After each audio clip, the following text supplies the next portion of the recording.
a creature that almost looked like a duck-headed bug, an action star who quit mid-production, and a final explosion that wasn't meant to kill Arnold at all. The jungle is full of secrets, and today we're hunting them down. These are the cinema secrets you missed in Predator. What the hell are you? Number 1. The Van Damme Disaster. Before Kevin Peter Hall became the iconic Predator, Jean-Claude Van Damme was cast in the role. The studio wanted someone agile who could bring martial arts skills to the creature. Van Damme actually filmed several key scenes, including the moment he kills Dylan, and you can see him in behind-the-scenes footage wearing a bright red suit racing through the jungle. This red was intentionally the exact opposite of the green jungle in blue sky, allowing the effects team to create the cloaking effect using chroma key techniques. They'd film 2 takes, one with the red suit, one without, then use a wider lens on the empty shot to create the shimmering outline. However, Van Damme complained constantly that the suit was too difficult to move in, calling it uncomfortable and restricting his movement. The original design was far more insect-like, with Arnold describing it as a bug with a duck's head. The production scrapped everything and brought in Stan Winston to completely redesign the creature. The new version stood 8.5 feet tall, required Kevin Peter Hall in a suit so heavy that the final tree is made of concrete because a real one couldn't support the weight. Number 2. The Rocky joke that started it all.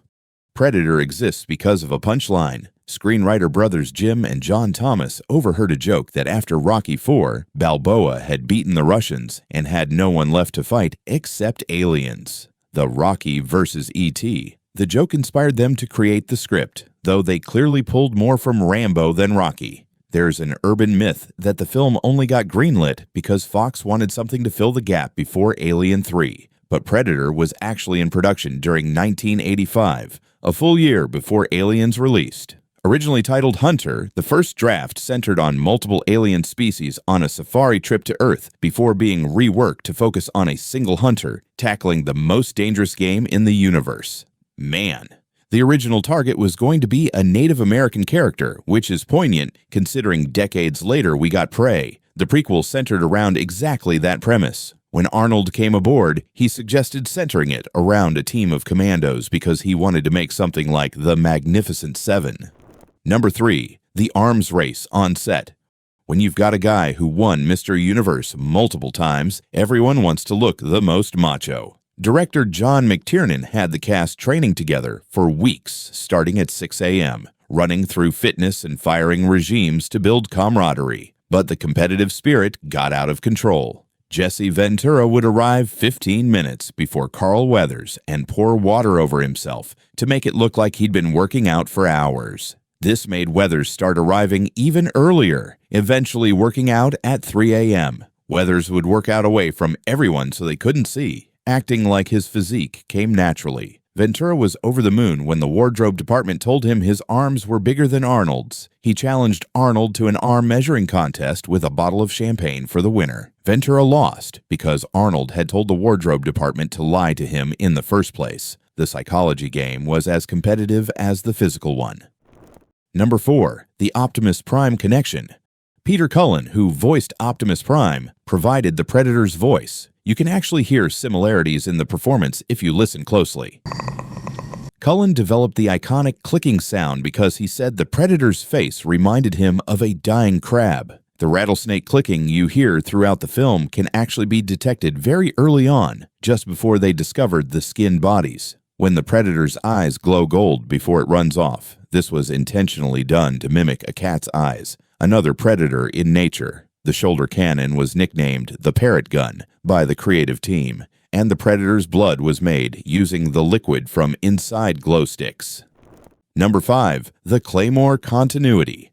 When Blaine nearly triggers a Claymore mine early in the film, the team stops and disarms it. Ever resourceful, they used this exact same mine later at roughly the 1-hour mark to set a trap for the Predator. You can tell it's the same mine because Mac sticks a twig in the top of it when they disarm it, which he later pulls out when setting up the trap. This attention to detail shows how the film rewards careful viewers. Dutch also uses confusion tactics, pushing a truck to distract enemies, which mirrors exactly how the Predator hunts them.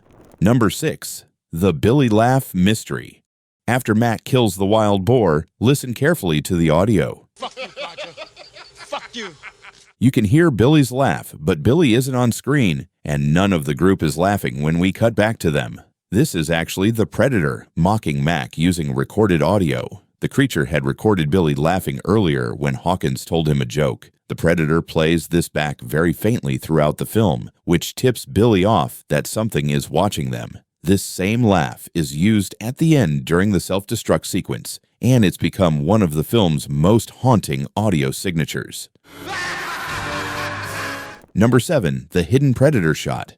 During Dylan's death scene, you can actually spot the Predator before he does. We get a wide shot where you can clearly see it standing on a branch. Then it cuts to Dylan, who initially misses it. He looks back and finally spots it, but observant viewers will have caught it first. This is brilliant filmmaking. Showing us the threat before the character sees it creates unbearable tension. When Dylan's arm is blown off, you can also see the wire that allows the plasma beam to travel directly to it. It's a minor effects flaw in an otherwise perfect sequence. Number 8. The Mac skull detail. When Mac is killed, he's shot directly through the skull. Later, when the Predator is cleaning its trophies, you can actually see Mac's skull with the distinctive hole through the middle of it. This level of continuity is obsessive, and it's the kind of detail that separates good films from great ones. The farewell look between Dutch and Mac before his death is a classic filmmaking technique that signals a character's impending demise. Number 9. The impossibly heavy minigun. Blaine's minigun is the exact same weapon used in Terminator 2. This wasn't just a similar model, it's literally the same prop gun used in both films. The weapon weighs 85 pounds without ammunition, and Arnold holding a massive machine gun at a perfect right angle during one scene is purely to make his bicep pop out. There's no tactical reason to hold a gun that way. It's pure machismo captured on film. Number 10. The McTiernan Universe Connection. The fictional South American country of Valverde appears in Predator, Commando, and the Die Hard films. McTiernan loves connecting his movies with little details. In Die Hard, John McClane comes off a plane carrying a giant teddy bear with a red bow. In The Hunt for Red October, Jack Ryan boards a plane carrying a teddy bear with a red bow. These Easter eggs create a shared cinematic universe across McTiernan's filmography. Number 11. The Cigar That Never Was. Arnold sparking up a cigar in the helicopter is an iconic moment of masculinity. However, health and safety regulations wouldn't allow him to actually light a cigar inside a helicopter. The flames you see were added in post-production. Weathers later blamed Arnold for getting him hooked on cigars because Arnold gifted him a box on set. Number 12. The Stranger Things connection. The person they're trying to rescue is named Jim Hopper, the exact name of the character David Harbour plays in Stranger Things. Shane Black's character is called Hawkins, another Stranger Things name. The Duffer Brothers potentially used both of these to influence their show. Whether coincidence or homage, it's an interesting connection between two jungle set mysteries. Number 13. The Improvised Shave. When Mac shaves his head while waiting to trap the Predator, this was completely improvised by Bill Duke. The production team quickly scrambled to add fake blood to his scalp. You can see this in the cutaway. When we return to Mac, blood is suddenly running down his head, showing his mental unraveling in real time. Number 14. The Credits Brotherhood. The entire crew's names appear in one block together in the credits because Dutch's team always works alone. This detail reinforces their unit cohesion. The credits also show the cast smiling and giving nods to the audience, a homage to war films like The Dirty Dozen and The Great Escape. Interestingly, everyone filmed their own bit except Arnold, for whom they just reused footage. He's the only one who doesn't smile, and no one knows why. Number 15. The Sergeant Rock Connection. Shane Black is seen reading Sergeant Rock comics on screen. This comic was the basis for influencing the Commando's characterization. Arnold was actually planning to adapt Sergeant Rock into a film and brought several issues to set to read during downtime. While that adaptation never happened, at least the comic got a cameo in Predator. Number 16. The Concrete Tree. The final tree that plays a crucial role in the climax isn't real. It's made of concrete. The Predator suit was so heavy that a real tree couldn't support the weight. Kevin Peter Hall was constantly worn out on set, but as thanks, director John McTiernan included him in the film as the helicopter pilot who rescues Dutch at the end. Number 17. The vision mode's secret. We only see thermal and infrared vision in Predator, but a Reddit user pointed out the creature must have additional vision modes. It wouldn't be able to avoid tripwires using only thermal vision, proving there are hidden capabilities we never see on screen. The sequels would later confirm multiple vision modes existed all along. Number 18, The Long Tall Sally Echo.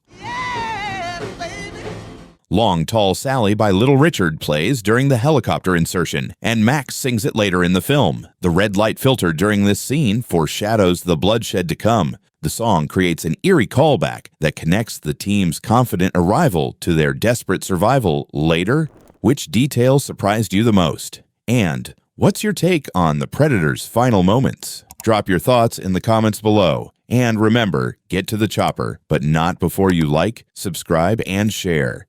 Thanks for watching.